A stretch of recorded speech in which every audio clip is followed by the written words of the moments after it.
नमस्कार, मैं हूं दीपक और आप देख रहे हैं डीएसके टॉक्स। एक आइकॉनिक पिक्चर है जिसका नाम है अग्निपथ, वो अमिताभ बच्चन वाली। उसमें एक आइकॉनिक सा डायलॉग है कि हवा तेज चलता दिनकर राव, टोपी संभालो उड़ जाएगा तुम्हारा। ये डायलॉग आज की परिस्थिति में बॉलीवुड के ऊपर बिल्कुल सटीक बैठता है। बॉलीवुड है वो दिनकर राव जिसकी टोपी कभी भी उड़ सकती है और हवा चल रही है, एकदम तेज हवा चल रही है साउथ इंडियन फिल्मों की। और साउथ इंडियन फिल्मों की जो सुनामी है उसमें बॉलीवुड के उड़ने के यानी कि परखच्चे उड़ जाने के दिन आने ही वाले हैं। बहुत ज्यादा बॉलीवुड वालों की एकदम मोनोपोली चल रही थी, दादागिरी चल रही थी फिल्मों के नाम पर, कहानी के नाम पर। ये लोग बॉलीवुड वाले कुछ भी उठाकर पटक देते हैं। एक्टर भी ऐसे लेते हैं जिन्हें एक्टिंग का ए भी नहीं आता है। ऐसे में ऑडियंस ने बॉलीवुड की फिल्मों को कहीं ना कहीं इग्नोर करके साउथ इंडियन सिनेमा को देखना प्रिफर करा। और हमने देखा पिछले साल यानी साल 2021 की शुरुआत हुई थी मास्टर, वो साउथ के सुपरस्टार थालापति विजय। एंड ये तो खैर कोई छुपी हुई बात है ही नहीं, थालापति विजय और विजय सेतुपति की जबरदस्त एक्टिंग से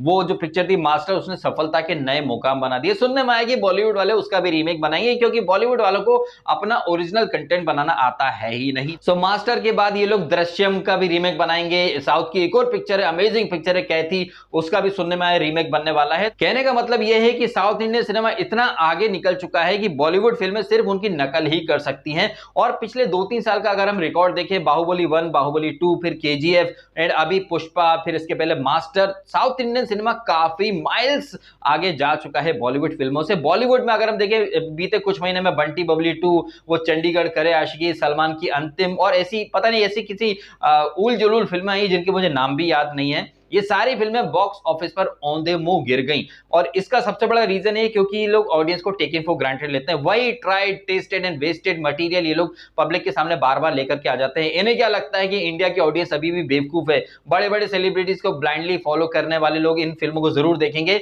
इसी इंटेंशन के तहत ये लोग कुछ भी उठाकर पटक देते हैं। वहीं एट द सेम टाइम अगर हम साउथ की फिल्में देखें, फॉर एन एग्जांपल अगर मैं पुष्पा की बात करूं, ये जो फिल्म है इसका कहीं कोई ज्यादा प्रमोशन नहीं हुआ। हमने देखा सलमान खान की Antim, Bigg Boss, Kapil Sharma show, Zee TV के शो, हर शो में उस पिक्चर का प्रमोशन हुआ। वो बंटी बबली 2 जहां रानी मुखर्जी, सैफ अली खान, वो चंडीगढ़ करे आशिकी, आयुष्मान खुराना वाली, ऐसी बहुत सारी फिल्में कब आई कब गई पता ही नहीं चला।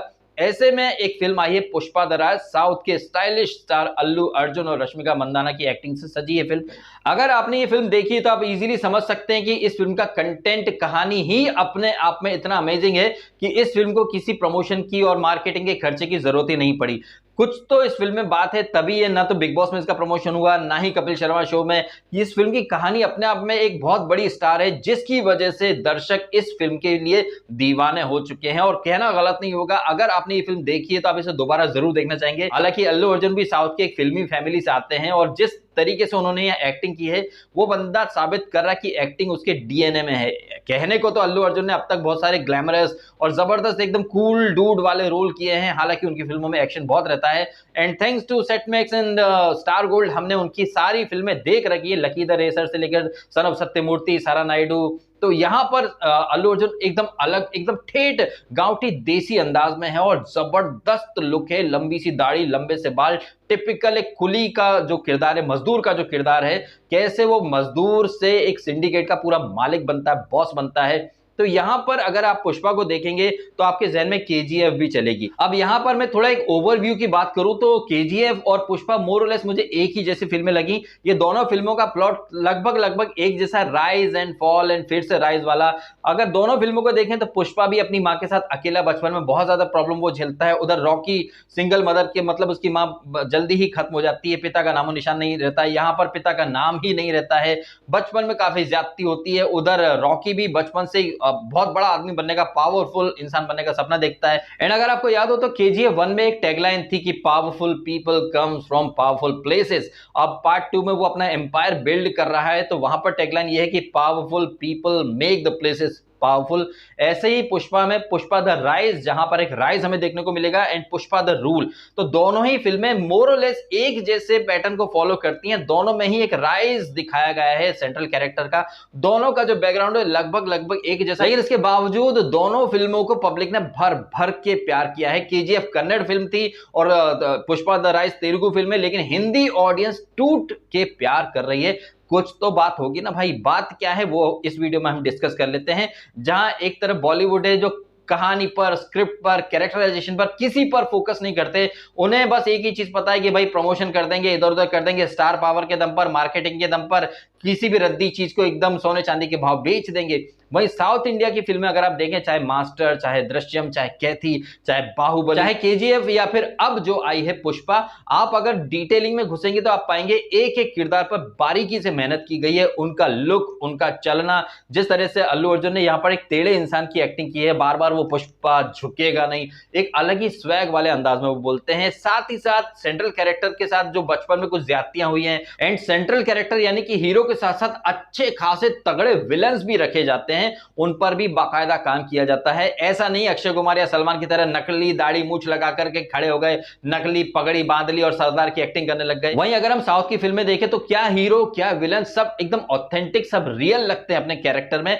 किसी ने भी नकली दाढ़ी मूछ वाला कुछ फंडा ही नहीं है। चाहे आप केजीएफ देख लें, विलन्स की क्या फौज है वहां पर, सूर्यवर्धन, गरुड़ा, अब अधीरा आने वाला है अगले पार्ट में, फिर वो राजेंद्र देसाई, वो कमल, खलील, दुनिया भर के विलन्स की फौज है। वहीं अगर हम पुष्पा में देखें तो जॉली रेड्डी है, कोंडा रेड्डी है, सिद्धप्पा है, मंगलम श्रीनु है, एंड वो चेन्नई मुरुगन, एक लंबी चौड़ी फौज है विलन्स की। इन तमाम दुश्मनों के साथ पुष्पा की जिंदगी में एक और दुश्मन ने एंट्री दी है, भंवर सिंह शेखावत, जो कि पुलिस इंस्पेक्टर हैं। तो अगले पार्ट में पुष्पा और भंवर सिंह शेखावत की जबरदस्त टक्कर देखने को मिलेगी, क्योंकि ये जो पहला पार्ट है, यहां पर पुष्पा की जितने दुश्मन है, या तो वो घायल हो चुके हैं या फिर कहीं ना कहीं वो कमजोर पड़ चुके हैं। तो अगला जो पार्ट आएगा वहां पर पुष्पा का रूल जो बढ़ेगा, वहां पर टक्कर और दुश्मनी भी नेक्स्ट लेवल पर पहुंच जाएगी। तो न सिर्फ हीरो बल्कि विलेंस और जो साइड कैरेक्टर्स, हर किसी के ऊपर बहुत ज्यादा फोकस किया जाता है। एक एक कैरेक्टर को बारीकी से लिखा जाता है, उसका पास्ट, उसका बैकग्राउंड, साथ ही साथ समाज में जो चीजें चल रही है, कास्ट सिस्टम,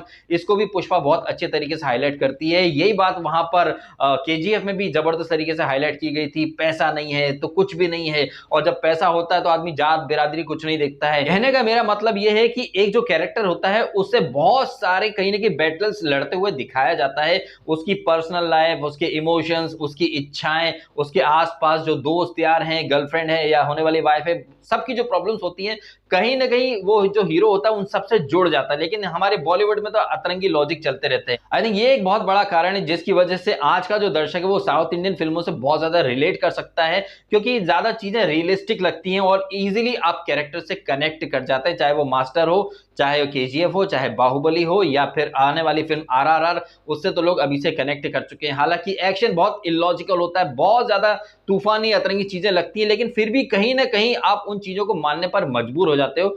इस तरह का सिनेमा वहां पर गढ़ा जाता है। जब बाहुबली में लोग हवा में उड़ उड़ कर जाते हैं, कहीं ना कहीं हम लोग मानने पर मजबूर हो जाते हैं कि हाँ भाई वो ऐसा कर सकता है। या फिर केजीएफ में मैं आए कमेंट बोलकर जब रॉकी घुसता है उस डैन के अंदर, होटल के अंदर, सबको मार देता, तो लगता है कि ये बंदा कर सकता है। या फिर यहाँ जब पुष्पा अकेला जंगल में वो चंदन तस्करी वगैरह जब कर रहा है, पुलिस से भी लड़ता है, गुंडों से भी लड़ता है, तो लगता है कि हाँ ये बंदा कर सकता है, क्योंकि इनका कैरेक्टराइजेशन ही इस तरह से एस्टैब्लिश किया जाता है। पहले सीन से ही एक स्वैग दिखा दिया जाता है कि बंदे में क्या अकड़ है, बंदे में क्या तेवर है। और ये सिर्फ ऐसा नहीं कि वो बड़े होते तब, केजीएफ और पुष्पा दोनों ही फ्लैशबैक में चलती हैं, दोनों की ही एक पुरानी कहानी है, और दिखाया गया है कि क्यों ये इतने ज्यादा अकड़ू हो चुके हैं, क्यों इनके अंदर इतना ईगो या सेल्फ रिस्पेक्ट भरा हुआ है, क्या वजह है जिसकी वजह से ये लोग इतने ज्यादा सख्त लौंडे बन चुके हैं। तो ये सारी चीजें साउथ के सिनेमा में बहुत जबरदस्त तरीके से इस्टेब्लिश की जाती हैं, पब्लिक इन्हीं चीजों पर फिदा हो जाती है। जबकि हमारे बॉलीवुड में, हिंदी फिल्म इंडस्ट्री में क्या होता है, वही साउथ की फिल्में उठाकर रीमेक कर देना, या फिर किसी चीज के ऊपर बायोपिक बनाकर रख देना।